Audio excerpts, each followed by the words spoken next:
What's going on, world? It's your man Chuck Creekmur, aka Jigsaw, and I am here with one of my mans in them. You know what I'm saying? One of my good people, man. Haywood Donerson. He is an event specialist, former PR expert from the music business.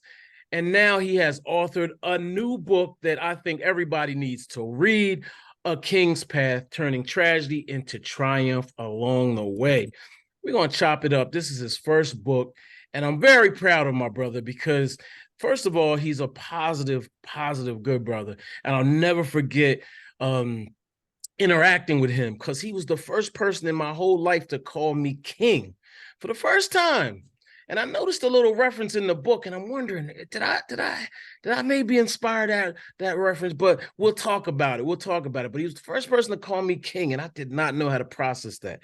But man, thank you for coming to All Hip Hop, man. I appreciate you as always, and all of our conversations have been of the utmost positive variety. Yes, sir. No, thank you for having me, Chuck. It's absolutely an honor to be interviewed by you as someone that has watched you and all hip hop progress over these years, man. It is truly humbling to be sitting here in front of you, my good man. Thank you. Thank you. You know, everybody, for those that don't know, you know, in the music industry, you come in touch with a lot of people in your life. And in this day and age of internet and stuff, you actually talk more on email and things of that sort. You know, it's email back in the day. Now it might be DM, whatever, more than you meet somebody. So we actually met for the first time within the last year or so? Yeah. And that was just like old friends reuniting, oddly enough, in the most weird way possible. So first of all, tell me about this book and what made you write it. Well, believe it or not, Chuck, I've been through quite a bit in my life because before I was doing public relations, I was actually an entertainer on stage and with my brothers and my friends. So I've been doing a lot of that. So I have so many stories to tell. And every time I kept telling people how I was discovered on the streets of LA with my brothers and my friends, everyone kept saying, "Oh, you need to write a book. You need to write a book. Oh, you need to tell this story." So to make a long story short, during the pandemic in 2020, when everything got quiet, Sean Prez, formerly of Bad Boy, he used to have this Wednesday night conversation on Instagram.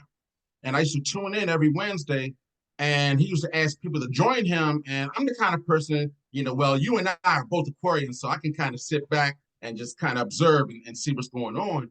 But this, something in me, and God was just saying, you know what, why don't you reach out to him and be on this week? So I reached out to him and said, hey, I would like to join. And he accepted my video. And I was a little nervous. I was like, what in the hell am I going to say to him? So I started talking to him. And then he asked me about myself. And I started telling him everything that I went through. And he was like, well, brother, why don't you just write a book? Because this is the perfect time to do it. Mm-hmm. I got that Oprah Winfrey aha moment. And I said, okay, let me go ahead and start writing this book. So I was introduced to Mr. Marvin Bryson through a mutual friend of mine. And Marvin Bryson, he's been on production for so many shows, including Law and Order and things of that nature. So he was really helping me to shape it into a book instead of just doing a movie. So the movie is going to come later, but that's really why I got started with the book. Thank you, Sean Prez. I got to get that man some dap. Shout out to Sean Prez, man. Sean Prez is an OG. If you don't know, just type your Google in there because he's a real OG. He's the invisible bully, right? Am I correct? No, no. Actually, Sean was on the promotional side. The Invisible Bully was Biggie's road dog. My man, the big guy. His name slips me right now, but Biggie's right hand man. Okay, that's the Invisible Bully.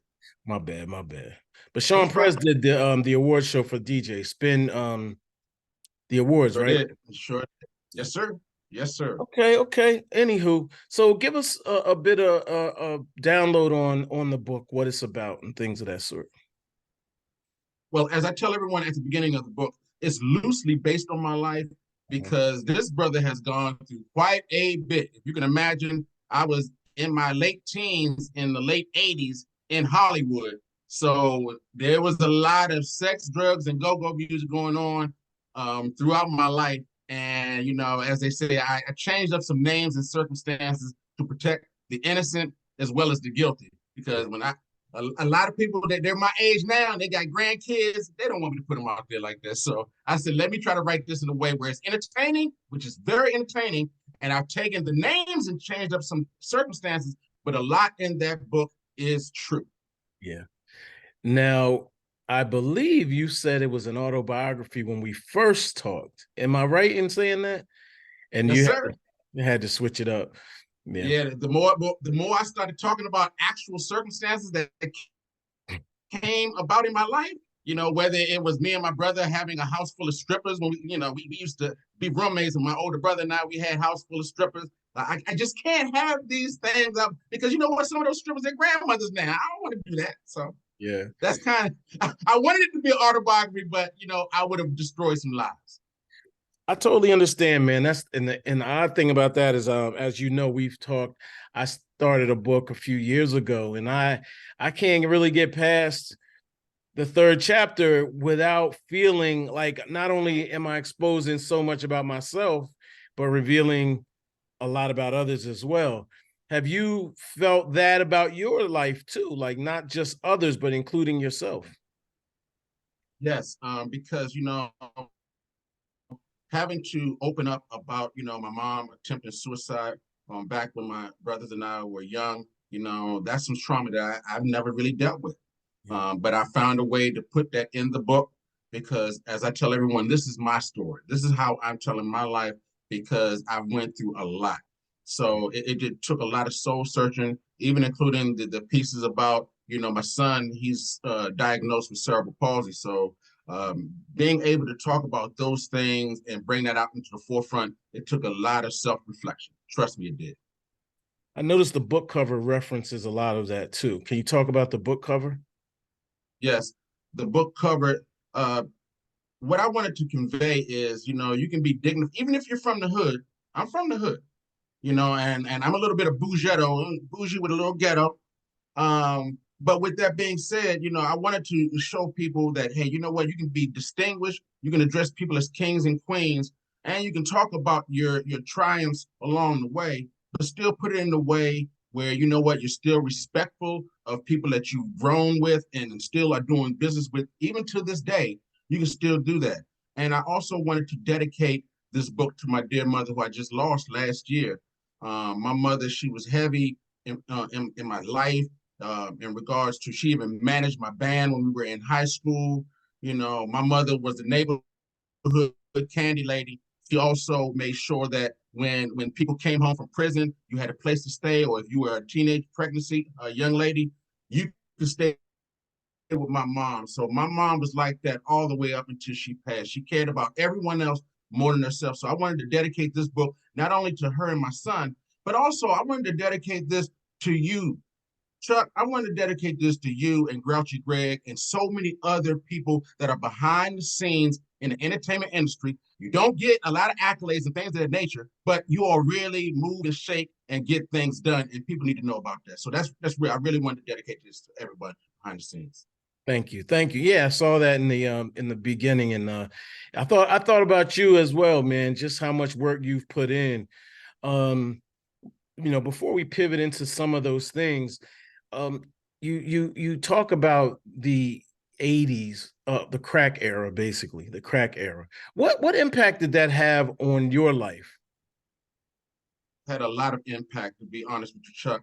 I'm thankful for music. Everyone always say, hey, music saved me, this, and the third. No, bro, music, playing the instrument helped to save me because, a lot of times when I could have been out in the streets when friends were getting killed or friends were getting locked up, I was in the basement rehearsing. Yeah. So it helped me to just stay off the streets, even though, let's be honest with you, I'm having an open, transparent conversation. I did find myself out in the streets. I hustled a little bit. I sold everything you can imagine but heroin.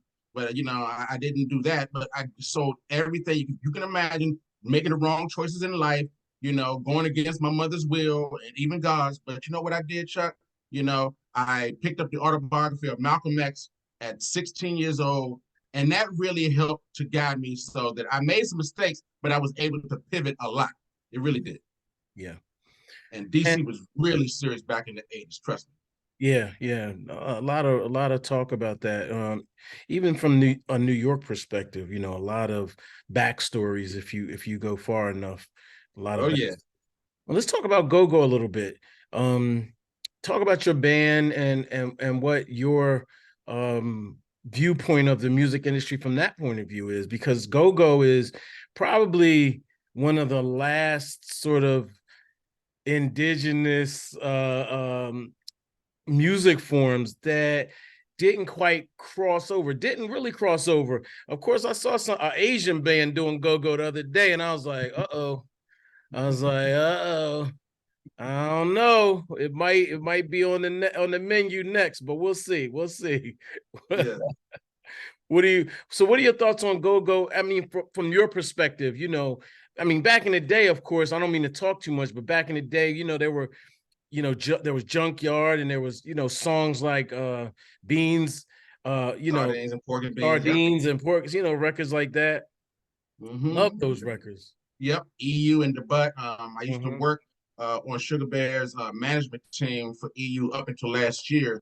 Mm-hmm. So I've been in and around the go-go industry, since my teens. A brother like me, I was laughed at and teased in the hood because I wasn't like my older brother. My older brother, he ran with the goons and all that kind of stuff. They whipped ass and took names. For me, I was more of a nerd. So I didn't find my way really at growing up until I started playing go-go music. And I always tell everyone back in the early 80s, rap and go-go was like this, going head and head and, seeing, rap released some good hits, go-go released some good hits and so on and so forth. But what happened was rap continued to release hits, release hits, release hits. And I always tell everyone, DC is a politically based town. It's Mm-hmm. not entertainment oriented. So you don't get the publicists, you don't get the entertainment attorneys, you don't get all these people that's behind the scenes and all these extracurricular jobs that New York and LA and now even Atlanta has, so that you can really flourish as a indie artist. So with go-go, and plus you have 10 people on stage. So you got 10 people you got to sign a contract with. So it's all these different elements that make it a little difficult for go-go to progress as much as they have. Go-go is still heavy in the city. It's moved around a lot because now DC isn't chocolate city anymore. It's more chocolate chip city. So, so gentrification has, dealt with a lot of things. So now a lot of the go-go's are out in Virginia, out in Maryland now, not as much in DC, but it's still holding on. I just feel like go-go definitely needs to influence some of the younger generation because they don't even want to hear go-go at all. They're all onto hip hop and so on and so forth. So Right. it's a serious dichotomy happening in DC right now. Wow, that's crazy. That's crazy to even think about. DC not, being truly synonymous with um go-go. That's wild. Somebody told me that on another note that DC was kind of banned. I mean, excuse me, go-go was kind of banned from DC because maybe violence or other things. I'm not sure if that's true or any truth to that. Yes. No, there was truth to that because there was a lot of violence as there was when KRS-One came out with the song. I just listened to it the other day, Stop the Violence in Hip Hop. Yeah. So there was that situation happening in go-go, but it got to the point where a lot of the club owners, they started shutting down, they started moving out of the city and so on and so forth. So there was less places for go-go to be showcased. So Yeah. that's what happened with that. And let me just say this too, because I'm being interviewed by All Hip Hop, my life intertwines with hip hop, even though I was a go-go musician. Because once I got signed to my record deal, I was signed to Delicious Vinyl Records that was home to Tono, Young MC, The Far Side, you name it. And I was influenced by a lot of those people. And I was in Mellow Man Ace, shouts to Mellow Man Ace, brother of Sendog, from Cypress Hill. This brother, he put me in one of his videos. I went on tour with the Booyah Tribe, another hip hop legends. So when I tell you hip hop as well as go-go has played a big influence in my life, that's without a shadow of a doubt. Yeah, now you know I was gonna say that. You know I was gonna ask you about it. Now, did Booyah Child protect you, man? Were they you know, they some big guys, man. They some big boys. Yes, let me tell you something. Let me give a shout out to the Booyah Tribe. Well, first and foremost, um, I made it by going on the road for 2 months, living with Bloods and Crips. Yeah. Okay, so Mhm. those Samoans don't play. Right. That's one. Second, let me say this too. They don't give enough. They don't get enough credit for being the caliber of musicians that those guys are. Yeah. Those guys are some serious musicians. Uh-huh. And one of the other things that I really learned, they are strong on family. Yeah. They taught me a lot about looking out for each other and so on and so forth. So when I tell you, I had some experience. We almost got into it with MC Hammer's crew up in San Francisco and Oakland area when I was with them. What? Yeah, and it was pretty deep. And thank God, cooler heads calmed everything down. But Yeah. I've seen some experiences with those brothers, but it helped me in a lot of ways to understand different dichotomies because I never knew Samoans in my life until I went on tour with those guys. Yeah. Oh yeah. So y'all were going up against MC Hammer. MC Hammer deep. MC Hammer didn't Oh, play no MC games. Hammer was extremely deep. And those Samoans was deep. But when I tell you MC Hammer came with the whole neighborhood, Right. oh yeah, don't play with Hammer. Don't play with Hammer. Did you get to did you get to know Tone Loc and those guys? Did you get to know them at all, or was it mostly in and out of the tour bus or whatever? I didn't get to know Tone Loc as much as I would like, but I did get to know Young MC. Okay. Young MC, great man. You know, I'm in his video principal's office as well. Okay. So I was the guy in the record label for the band that, you know what, all the rest of the band members, they want to sleep in and so on and so forth. Oh, no, get. I mean, well, my stage name was Go-Go Smacky, which you will see in the book. The name of the character is Smacky. That's named after me. So they knew Go-Go Smacky. We get up in the morning. I'm going to go to Venice Beach. I'll be out there all day long. I'll be in the video. So that's how I was in all of those videos. Right. And, you know, I got good with Mellow Man, excuse me, not Mellow Man Ace, but Young MC. But I was able to see how he was handling his success because this guy went to #1 overnight. When we signed with the record label, he the album wasn't even out yet, and then all of a sudden he was #1. So I was able to see firsthand how he was dealing with his celebrity and stardom and so on and so forth. Yeah, he's a good I guy. was also good friends. Oh yes, sir. Not sure if you remember India Davenport from the Brand New Heavies. Come on, She's bro. a female vocalist. Don't do me like So, that, man. so Come on, man. no, I apologize, King. All right. But she, great person as well. I performed with her on the soundtrack for the movie Mark for Death with Steven Seagal, that movie back in the day. Yeah. So I have credit with working with her. It was great. She was actually the singer in our band before she was in the Brand New Heavies. Wow. So my band, we were performing all over LA and Hollywood in the late 80s, and she was singing her little ditties with us and things of that nature. And then she was placed with the Brand New Heavens. Nice, nice. She's a lovely lady. Oh yeah. Beautiful voice, beautiful voice. I'm gonna have to look Yeah. that up. Oh yeah. So yeah. So did you find that Hollywood was as I don't know, man, you know, as much of a cesspool of everything as you read about when you went over there? You were so young. I personally, you know, as a teenager, I couldn't imagine myself being over there at that age, to be honest, straight up. I've been privy to go there a lot in my, you know, my adult years, and knowing fully well who I am at that point. Being able to avoid all those pitfalls. But did you avoid those pitfalls? And if so, you know, how did you? To be honest with you, Chuck, I didn't avoid some pitfalls, and some of the pitfalls, you know, God took me away from before things really got heated out there. Because just as we were starting to really get going, and the popularity was really starting to take on another, be on another level, I should say. My son was diagnosed with cerebral palsy, so I gave up my record deal to come back to DC to learn more about the disabilities and things of that nature. But while I was in LA for that time, man, as you stated, I was given any and everything that I wanted. If I wanted drugs, or if I wanted women, or whatever smacky wanted, I was given. So if I stayed out there, for 10 years or so on and so forth, you might have been seeing me on VH1's Unsung. I mean, excuse me, sorry, radio, TV1's Unsung, I should say. Yeah.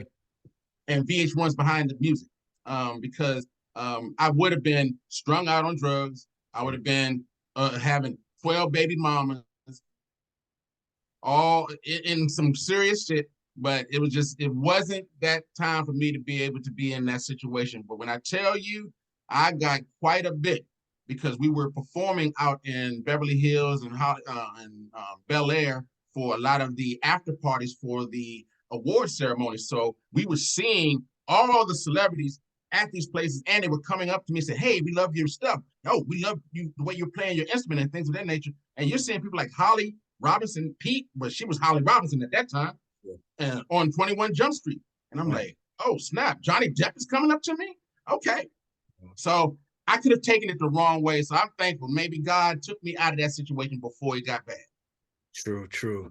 So let's talk about Marcus Mackey Gregory, and give us a profile of who this character is, based on yourself, of course, but give us a profile on him. Smacky Gregory, as I stated before at the beginning of this interview, is loosely based on me. So there's a lot of characteristics that are me that are intertwined with this character. This character, he's a middle child like I am, kind of trying to find his way in the hood, being protected by his older brother as I was, being laughed at, teased, not really becoming successful in neighborhood or locally successful until he started playing the conga drums, as I started doing. So Marcus, well, I'm gonna say Smacky, over time, he learned about his abilities and learned how to utilize his abilities to navigate not only the entertainment industry, but also life in general. So that's the thing about Smack. He's always trying to find what's the positive out of all the negative that comes at him. Yeah. And what did Mr. Marvin Bryson, bring to the table in terms of fleshing it out? Did you have various stories that he shaped and molded, or did you guys collaborate? How did that relationship work? Good question, Chuck. My man Marvin Bryson, he had a process for writing this book. As he does when he's writing movie scripts and things of that nature, or when he's dealing with TV shows. So we met during the pandemic on Zoom once a week. And once a week, I would tell him all these stories that happened in my life. And then he would give me a homework assignment that I would have to write in detail about these situations and bring that back to him the following week. We did that over 6 months. And then what he did was he took what I went through and my experiences, and then plus, before he became a television writer and things of that nature, he also was a musician that came from DC that went out to Los Angeles. So he took from his experiences to be able to shape the story so that we can be able to bring you something that's entertaining, but it's still loosely based on my life and my experiences. So man, that brother really helped me put some things together. It reads almost like a script. Yeah, and that was my next question. The book, turning it into a movie. I mean, it's too soon to say people buying. Hopefully this strike will end soon so that we could get, fully back to business. All hip hop has a documentary on deck, and we've already seen the impact the strike, both the writer's strike and the actor's strike, has had on us. Simply in terms of, revenues and things of that nature are already being impacted. But what, in a perfect world, who would you have playing you, or Smacky, I should say? You know what? That's a good, man. You are truly a great interviewer, Chuck, because you know who I would have playing me? That little youngin that plays Tyreek on Power. Okay. I Michael forgot. Rainey Jr. Yeah, yeah. Yeah, Michael Rainey Jr. He would be a good go-go smack. Okay, He okay. has that nerdiness, but you know what? He can turn it up every now and then, and that's me. That's me. Right, right, right, Oh right. yeah. So do you want to bring this to theaters? Or are you thinking more streaming? What are you thinking? I I would like I my we're gonna shoot for the moon, which is the movie theaters. Yeah. But as Donnie Simpson would say, even if you miss, you'll still be amongst the stars. So if it's on streaming or on Yahoo, excuse me, on Amazon, Apple TV, Hulu, things of that nature, Netflix, I'll take those as well. But we shooting for the theaters. We I'm shooting for the definitely I'm definitely getting my SAG card, bro. You gotta get your boy in there somewhere. You let Oh me yes, sir. let me play it, but member of the Booyah tribe or something, man. Something. The black member. Something. Tone Loke's bodyguard or something. I don't know. Yes, sir. Yeah, Shouts to the Booyah Tribe, my dudes. yeah, Yes, sir. definitely, definitely, Yes, sir. definitely. So I gotta ask you, man, in all your time in the music industry, um, and now in the event space, uh, how have you felt about the changes? It's been, we've known each other since the 2000s, early 2000s. Oh, yeah. And I know from my perspective, it's like the Wild Wild West all over again. I mean, they almost got me ready to retire the way it's so crazy out here. I'm like feeling like it's time to be out. But how do you feel about it from your point of view? Well, this is how I feel, Chuck. I'm doing my best to navigate Hmm. and to transition in the different categories of business and things of that nature as much as I can. Yeah. Because as you stated, when we first met and I was a budding publicist, I was sending faxes, I was sending emails with the press release, the media advisory, calling, emailing, pitching. Now everybody wants to be a publicist, or everyone is a publicist. Yeah. Hey, you know what? You don't need that person. I don't believe in crisis management. I don't believe in this, that, and the third. I don't know who Edward Bernays is, even though he was the father of public relations. Right. I can just go out and do this because I have so many views and so on and so forth. And if I see one more publicist that has more about themselves on their page than their clients, I'm gonna go crazy. Yeah. So it's kind of crazy with that. And then, you have some clients who say, you know what, I don't even need a publicist because I got several 100,000 followers, even though majority of them are bots. Oh, you know what? I'm good to go. I don't need to worry about you. I have the exposure that I see. Yeah.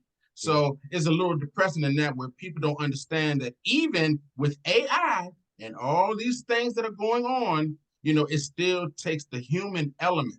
And then with that human element, it's going to take some expertise. Hmm. So I feel some kind of way in some points, but I feel that people like yourself and myself that put in the grind, we good spirited, good natured people, and we do good business, Hmm. doing good business, that's going to set you apart from all the pretenders.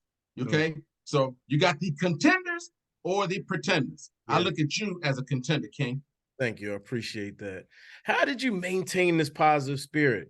That's something that I find very hard to do. I mean, personally, I've worked really hard to maintain that in myself, and that sometimes will involve church, sometimes meditation, sometimes punching a heavy bag. You know what I'm saying? It's a lot of different levels to it. How did you manage to do that? I'm going to give credit to, besides God, which is very important, I'm going to say my son. Hmm. My son's disability, Chuck, that taught me so much about patience, taking my time. And when you meet him eventually, you'll see my son has gone through countless operations, countless physical therapies, always getting the door shut in his face and this, that, and the third. But guess what? He's still positive, still happy, and he still tries to look for the best in life. So when I'm dealing with him and I'm upset about something petty, I said, you know what? Why am I upset? This guy, he's still smiling. Yeah. Let me recalibrate myself. Yeah. So, and let me just be honest with you as well, Chuck. It was a little tough when my mom passed last year, bro. Yeah. Nah, the hood came out of me Mm. like never before, where I was tired of it. I Yeah. was tired of the BS. I'm tired of everyone treating me like garbage, and I'm putting out the best face that I possibly can and being nice and polite. And I was really ready to give up. Yeah. And I started going to therapy. Mm. I started going to therapy. That sister helped me. I was going once a week to help me to look inside myself. So now my thing is, it might seem cliche because people say it all the time, but I really believe this. Wake up in the morning and just try to be the best version of yourself that day. Uh-huh. Don't try to be anyone different. Just try to be the better version of yourself. And that's what I'm looking to do. Because, like, I still do things in the community. I was just out with returning citizens this past weekend, helping people as they just came home from doing 10, 20, 30 years, 40 years from prison. And I still give back in that way because it helps me to have a understanding and an empathy for what's really going on out in this world. And it helps me with my personality. Yeah, that's awesome, man. Yeah, man, I can't speak highly enough of getting help, getting therapy and counseling, whatever you want to call it. I did it. I did it for a number of years, and I did it with my daughter. Even, she was having a tough time in the pandemic, and we went and did it together. So Beautiful. yeah, Yeah. man, definitely I got know it. this is my interview, but let me say that when you brought up your daughter, let me say you don't know how many times, Chuck, your post about your daughter inspired me and put a smile on my face. I'm Yeah. telling you, bro, you just don't know how much what you do may affect someone else's day and their personality. So I'm saying thank you for that. Yeah, thank you, man. We're very close, thick as thieves. I don't see her quite as much as I used to. She's on her own track now, So I let her go. I let her, Yes, fly. indeed. Time for her to fly. So I let her That's fly. right. That's right. Yeah. That's So right. tell people when is the book dropping? Where can people get it? Um, all those facts so that we can point people in the right direction. Right. Well, the book is now on sale now. Uh, you can pick it up at hd3global.com, hd3global, as well as you can also get it on Amazon, Barnes and Nobles. We're working on the actual Audible right now, so I'm recording that. So we should have that hopefully by the end of this month. But I am thanking everyone in advance for your purchase because a lot of people may take people's support for granted, but I do not. I know what it takes to pull out that money, and you've been working hard all week long, and for you to support me and this major project, it means the world to me. Thank you. All right, all right. So last thing, we ask this of everybody that comes to All Hip Hop. Your top. Now I want to ask you your top 5 go-go, but is that too charged, man? They might come at you or something. Yeah, you don't have to do top five go. You can do my top five hip hop. I'm on all Yeah, hip hop. Let's go. let's do it. Who's your top 5, dead or alive? Okay, so we're gonna start with number five. Number five is going to be KRS-One. Okay. Number four, I'm gonna give it to Jigga Man. I don't call him Hov, I call him Jigga Man because I'm around the same age. That's Jigga Man. I don't Because call you him can't. Hov either, by the way. So that's Jigga Man for me. Because I mean, Yeah. he gave me a feeling when he rapped like Jigga Man, like Right, back in the right. day. So that's number four. Number three, I am going to go with.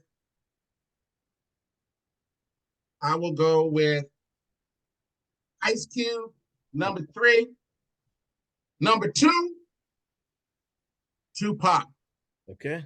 Tupac, because he was able to rap about the thug and the hood stuff, but he also made you think. And I'm a thinker.